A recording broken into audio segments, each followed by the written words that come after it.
बड़ दुर्गा पूजा दिनटारे आम सह एमती दुर्घटना घटिଯିବ ଏଇଟା କେବେ ମୁଁ ସ୍ୱପ୍ନରେ ଭାବିନଥିଲି। ତ ସପ୍ତମୀ ଦିନ ମୁଁ ସକାଳୁ ସକାଳୁ ମୋ ସ୍ୱାମୀଙ୍କୁ ପଠାଇ ଦେଇଥିଲି ମୋ ପାଇଁ ଦୁଇଟା ବେଲପତ୍ର ଆଣିବା ପାଇଁ। କାହିଁକି ନା ମୁଁ ଯାହା ଖାଇବି ସେଇଟା ମୁଁ ଆଗ ଠାକୁରଙ୍କୁ ଭୋଗ ଲଗେଇକି ଖାଇବି। ଆଉ ଏକ୍ତବାର ସେଇଟାକୁ ଆମର ଏପଟେ ଏକ୍ତବାର କୁହନ୍ତି। ଆଉ ଆପଣମାନଙ୍କର ସେପଟେ ଅଛି କି ନାହିଁ ମୋତେ ସେଇଟା କମେଣ୍ଟରେ ଜଣେଇବେ। ଏପଟେ ଏକ୍ତବାର ଦିନ ଅରୁଆ ଅନ୍ନ ଖାଆନ୍ତି। ଆଉ ଆପଣଙ୍କ ଆଡ଼େ କ'ଣ ଖାଆନ୍ତି ସେଇଟା ମୋତେ କମେଣ୍ଟରେ ଜଣେଇବେ। ଆଉ କେହି ଲୋକ ଏକ୍ତବାରକୁ ମଧ୍ୟ ଏକବାର ମଧ୍ୟ କହନ୍ତି। ଆଉ ତାପରେ ସକାଳୁ ସକାଳୁ ମୁଁ ଖାଇ ଦେଇଥିଲି ଅରୁଆ ଭାତ ଆଉ ତା ସହିତ ଆଳୁ ଚଟଣି। ଆଉ କିଛି ନ ବନେଇ ପାରୁଥିବାରୁ ବହୁତ ଜୋର ଭୋକ ଲାଗୁଥିଲା ଆଉ ସେଇପାଇଁ ମୁଁ ସେଇଟା ବନେଇ ଖାଇ ଦେଇଥିଲି।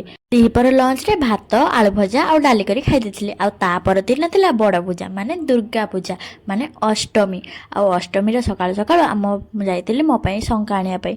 କାହିଁକି ନା ମୋ ଶଙ୍ଖାଟା ଟିକେ ମୋ ପାଇଁ ଛୋଟ ହେଇଯାଇଥିଲା ତ ସେ ଶଙ୍ଖା କିଣିକି ଆସି ଆମେ କିଛି ଦୋକାନରେ କିଣାକିଣି କରିଥିଲୁ। ଆଉ ମୁଁ ଗୋଟେ ଥଣ୍ଡା ପିଇଥିଲି ଆଉ ତାପରେ ପଳେଇ ଆସିଥିଲୁ ଆମେ ଘରକୁ। ଆଉ ଘରକୁ ଆସିଲା ପରେ ବାପା ଆଣିଥିଲେ ପନିର ଆଉ ପୋଟଳ ଆଉ ତାକୁ କହିଥିଲେ ପନିର ଆଉ ପୋଟଳ କଷା କରିଦେବା ପାଇଁ।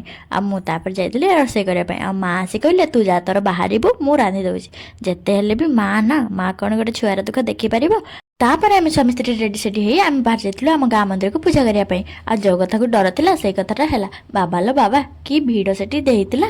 ଆଉ ସେଇ ଭିଡ଼ରେ ପୁଷ୍ପାଞ୍ଜଳି ଦେଇତେ ଗଲାବେଳେ କିଏ ଯେ ଗୋଟେ ମୋ ଗୋଡ଼ରେ ମାଣ୍ଡିଦେଲା, ମୋ ଗୋଡ଼ ପୁରା ନାଇଁ ଛତୁ ହେଇଯାଇଛି। ଆଉ ପୁଷ୍ପାଞ୍ଜଳି ଦେଇକି ଆସିକି ମାଆ କିଣି ଦେଇଥିଲା ଆମ ସମସ୍ତଙ୍କ ପାଇଁ ଆଇସ୍କ୍ରିମ୍। ଆଉ ଆଇସ୍କ୍ରିମ୍ ଖାଇସାରିଲା ପରେ ଆମେ ଫେରିଥିଲୁ ଘରକୁ।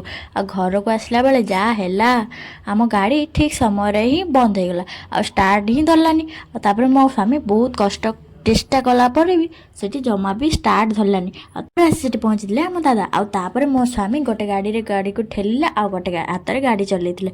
ଆଉ ତାପରେ ଆମେ ଆସି ପହଞ୍ଚି ଯାଇଥିଲୁ ଘରେ। ଆମ ସ୍ୱାମୀ ଖାଇବା ପାଇଁ ଲାଗି ଯାଇଥିଲେ ମକା।